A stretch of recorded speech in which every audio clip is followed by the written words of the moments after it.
Welcome to The Story. I'm Blair Best, in for Pat Doris tonight. In most places across the state of Oregon, when a fire breaks out, it's a volunteer firefighter that shows up to put it out. In fact, 94% of all fire departments in the state are either all volunteer or a combination of paid and volunteer firefighters. But there's a problem with that model that could put more people at risk in the future. And that's our big story.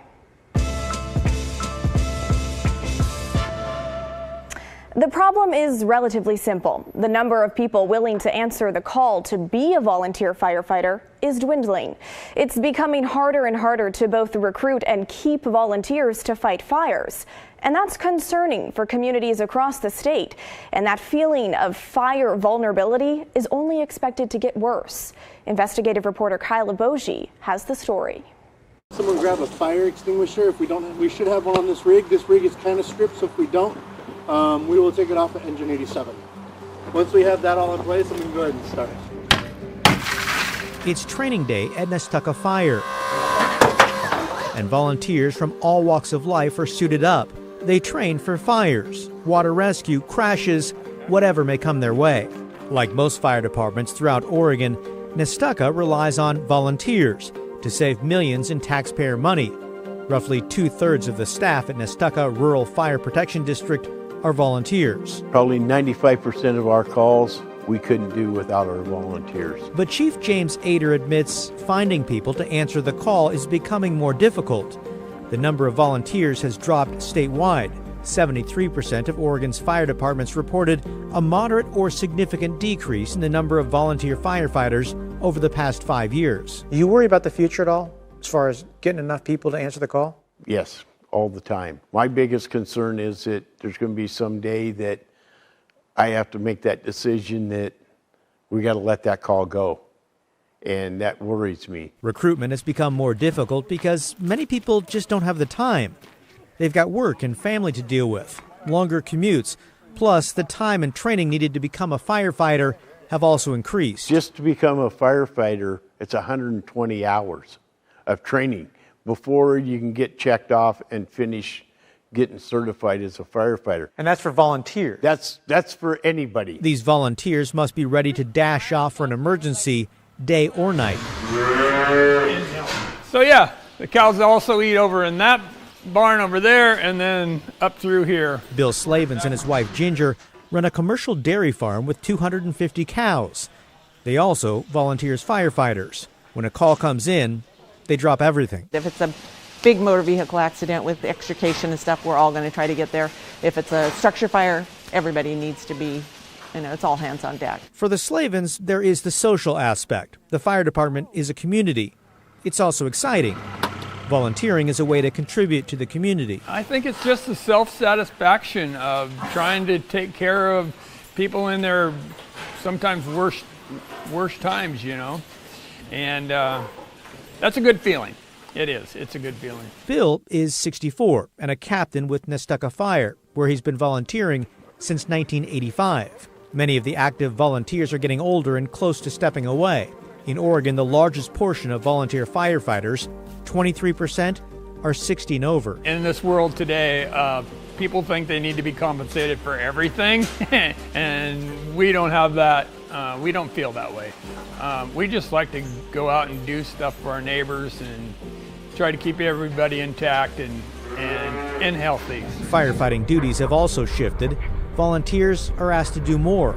The Nestucca Rural Fire Protection District covers miles and miles of farmland, along with rugged forests and coastline, not to mention busy Highway 101 in South Multnomah County. Emergency call volume for Nestucca Fire has more than doubled over the past decade.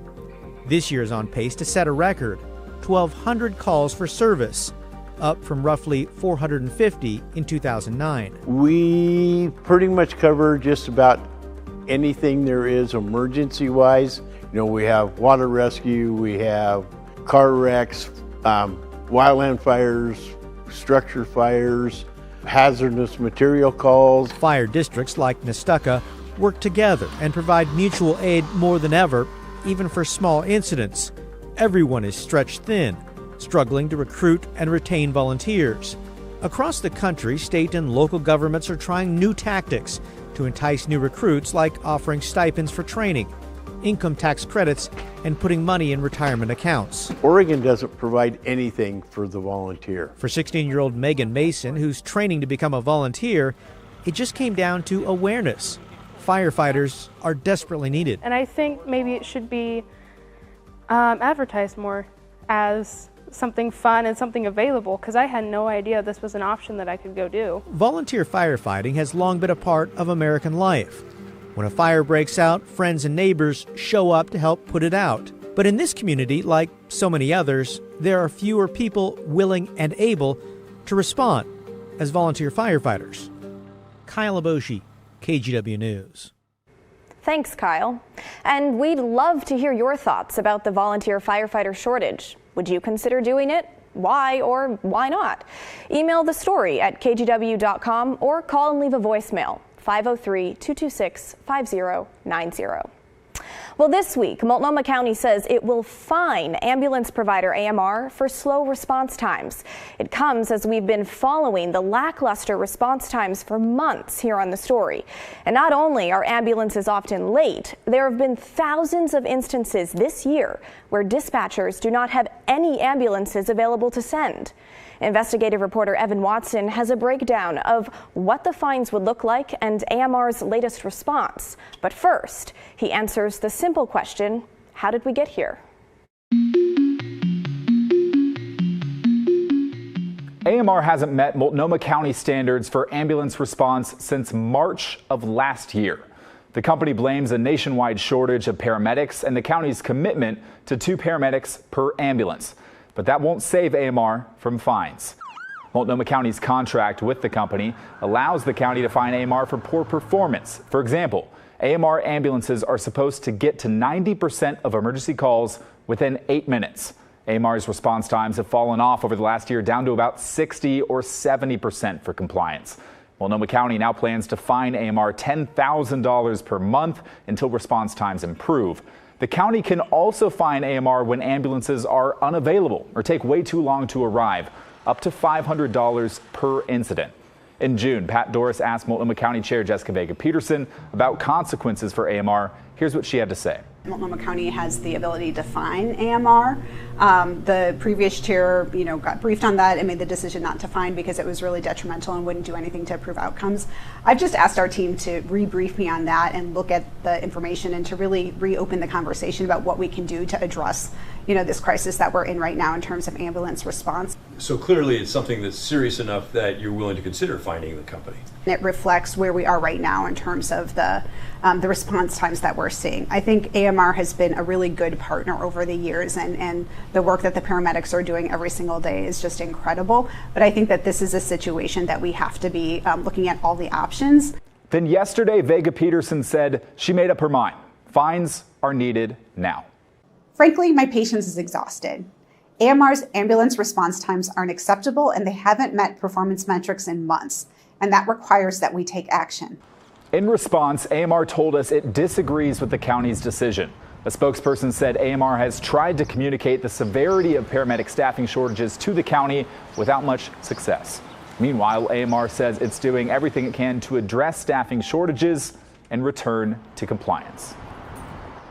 Evan joins us now. So Evan, after watching that, I can't help but think, is there anything the county can do as opposed to fining them that would actually help them improve their response time? There are 2 things going on right now. One of them being a pilot program for basic life support, which is actually 2 EMTs instead of 2 paramedics. They're using that for these lower acuity calls, working with AMR and Multnomah County to try and find a different way forward in that system. And then also the triaging at dispatch. The county started a pilot program here in the last few months too to try and triage what kind of 911 calls they get in and hopefully find some solutions there. Those are ongoing, but this is separate from the fining that we're now learning about this week. And you mentioned those $500 fines every time an ambulance is extremely late or unavailable. Is that level 0 that you've been talking about? Right, that's a great question. So the level 0 cases here, between January and June, there were more than 6,000 times when dispatchers wanted an AMR ambulance in Multnomah County and there were just none available. That's called level 0 in ambulance talk.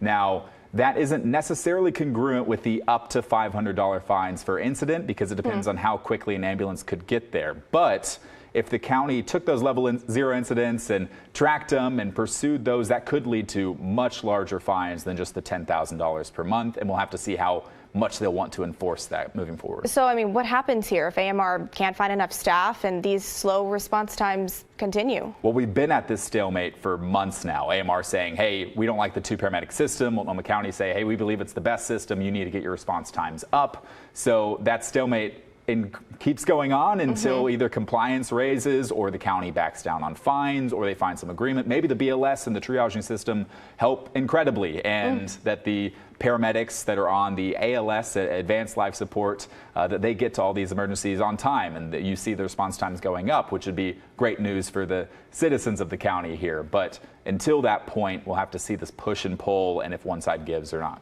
Okay, so we'll just have to wait and see. Yeah. All right, Evan, thank you for your reporting. Yeah. Well, up next on the story, I spent time in Portland's Central East Side this week, profiling a new kind of issue with the city's homeless crisis: camps along the railroad tracks. At least one person I spoke with said they don't plan to move, and I'll explain why the city can't do anything about it when the story returns.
We continue to follow the latest out of Hawaii and those devastating wildfires on Maui. Tonight, Hawaii's governor says 53 people were killed, and the death toll is likely to rise as search and rescue operations continue.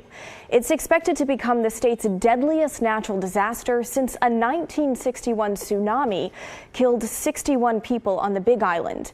Now, these fires have destroyed more than 1,000 structures, and the governor says the historic Lahaina Carolina area has been burned down, with a few rare exceptions. If you would like to help those affected by the fires in Hawaii, please consider donating to Northwest Response and the American Red Cross. You can text the word FIRE to 503-226-5088 and we'll send you a link. Disaster workers with the American Red Cross are on the ground opening shelters and providing evacuees with a safe place to stay. You can also visit kgw.com for more details on how to help. Now let's take a look at yet another aspect of Portland's homeless crisis. Tents are now popping up along train tracks, especially in the Central East Side. This week, those campers were told to move immediately due to safety concerns and impacts to the trains. Tracks run for miles through Portland's Central East Side, passing some of the city's best and worst qualities. In a divided section of the city, these trains are something everyone agrees on. Because the horns, they are a burden on everyone who works here. It hurts our ears. It's become a daily annoyance for Eleni since she set up camp just feet from the tracks. There are some trains that have a lot of cargo on them, and they're speeding so fast. Despite the dangers, she feels safe here, secluded from others. The guys are on one side, and I'm the girl on this side, and for that, we try to keep the track clean. I respect the freight lines, I don't, do anything to disrupt them. They don't mess with me. And this is the only spot where we're kind of exempt from being messed with by rapid response. That sense of security didn't last long.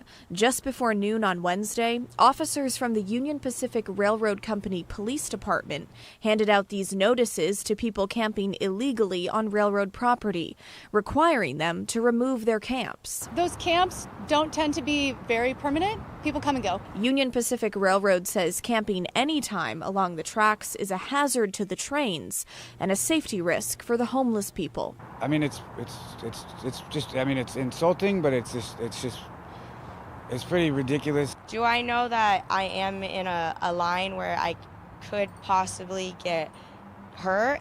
Yes. So I respect that line. Okay, so you may be wondering, why do people choose to camp right next to the tracks? Well, there's a pretty simple reason. It's private railroad property. Rapid Response does not target their camps for removal. They only do that on city property. And Rapid Response has been hitting the Central East Side hard with camp removals following the recent 90-day reset plan there. So the homeless people went to the closest spot where Rapid Response could not move them, even though now the railroads are stepping in to force them out. If they refuse to move, they could face a criminal trespassing charge. And if you're familiar with that part of the city, your next thought may be, well, why don't they just go to the city's first mass encampment that's not too far south along Powell Boulevard? Well, they need a referral in order to get into that site. And without one, they'll be forced to find somewhere else to set up camp. Now, I'll be checking into how things are going at that mass encampment site next week. You can look for my story right here on The Story. And tomorrow, I'll bring you a special report on the City of Portland's daytime camping ban. It was implemented 1 month ago. But has anything changed? That's our big story tomorrow, and I hope you'll tune in. Well, coming up next on The Story, we'll head to the state of Washington.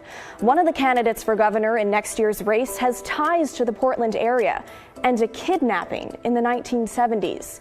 Hillary Franz recently opened up about the traumatic experience and how it shaped who she is today. That's next when The Story returns.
The KGW school supply drive is going on this month. And if you're not sure how to give, here's an easy one. You can drop off supplies at any On Point branch, Dick's Auto Group location, or one of many community partners like Downtown Self Storage in Portland. Some of the most needed school supplies are pencils, lined paper, crayons, and markers. We want to thank On Point Community Credit Union, Safeway, Pacific Power, and Dick's Auto Group for everything they're doing to make this year's supply drive a success. Well, let's head to the state of Washington now. Governor Jay Inslee announced earlier this year that he will not seek a fourth term in office. And even though the 2024 election for governor is still more than a year away, campaigns are well underway. One of those candidates, current state lands commissioner Hillary Franz, is opening up about a traumatic childhood experience that happened right here in Portland. She explained how it shaped the rest of her life in an exclusive interview with our colleague, Drew Mickelson. We did talk politics with candidate Hillary Franz, who says there may be a need to raise taxes in the state. But she was also willing to talk about something that happened to her as a young child that she says made her resilient and willing to fight for others. So my childhood was one that, so I was kidnapped as a small child. My sister and I were. Hillary Franz rarely speaks publicly about what happened to her and her sister. You miss that sense of home. You miss that sense of safety. You miss your father. You miss your grandparents. And you don't know if you'll ever see them again. Court documents from the 1970s verify her story. Around the 4th of July in 1974, a close family member took the then 4-year-old Franz and her older sister from their father in Portland, Oregon, to Pennsylvania, where they were found 3 months later. I had a foundation. And I was blessed. The abductor was not criminally charged, so we're not identifying them, and Franz's family still fears retaliation. The girls were raised by their father. It made you stronger? Yeah. Resilient. Oh my goodness, resilience. Resilience, right? This is why I believe we can do anything we put our minds to, right? I, Hillary Franz. Voters sent Hillary Franz to Olympia as state lands commissioner in 2016. Winds are light out of the south-southwest. She's proud of her work to expand firefighting efforts in the air and on the ground. And the Democrat says working across the state helped her learn how to work across the aisle. When I came in, and I didn't know a lot about wildfire, right? So the first thing I did was actually go out into the communities that were on the front lines, largely Republican communities that their livelihoods were at risk, their homes were at risk, their lives were at risk. If elected governor, Franz says her number one priority would be finding homes and shelter for everyone experiencing homelessness in the state. And she'd like to beef up state funding for those having trouble paying their rent. It sounds great to be able to say everyone deserves a place to rest their head at night. But someone's got to pay for that, right? Is that going to be the state? So I think we need to, first of all, make it a priority within our budget. Franz says she'd push to streamline the permitting process for developers to boost construction, along with freeing up state-owned lands for housing. It's an agenda she admits could result in higher taxes. In addition to that, I do think we need to look at opportunities for generating more revenue. Right now, though, it shouldn't be necessarily on the backs of working families. What about gas prices? Washington drivers have paid the most at the pump in the U.S. at times this year, a trend blamed on the state's Climate Commitment Act to reduce carbon emissions. Franz says she would hold oil companies accountable if they're gouging drivers, but high prices would not prompt her to abandon an act she supported. The former competitive ice skater, Bainbridge Island City Council member, and mother of 3 grown sons says it's her experiences as a young child that set her apart in the race for governor. Every one of us has a responsibility to take care of our neighbor. Every one of us. But when you also then see how lucky and fortunate you've been, where you almost could have had it all taken away, it makes you even more grateful and more determined that you have a responsibility to take care of others. Drew Mickelson, KGW News. As the only woman in the race, Franz says voters can count on her to do everything she can to protect a woman's right to an abortion, including women coming from out of state seeking the procedure in Washington. Well, that's the end of our show. Thanks so much for watching. Stick around for the good stuff that's coming up next, and I'll see you right back here tomorrow at 6:30.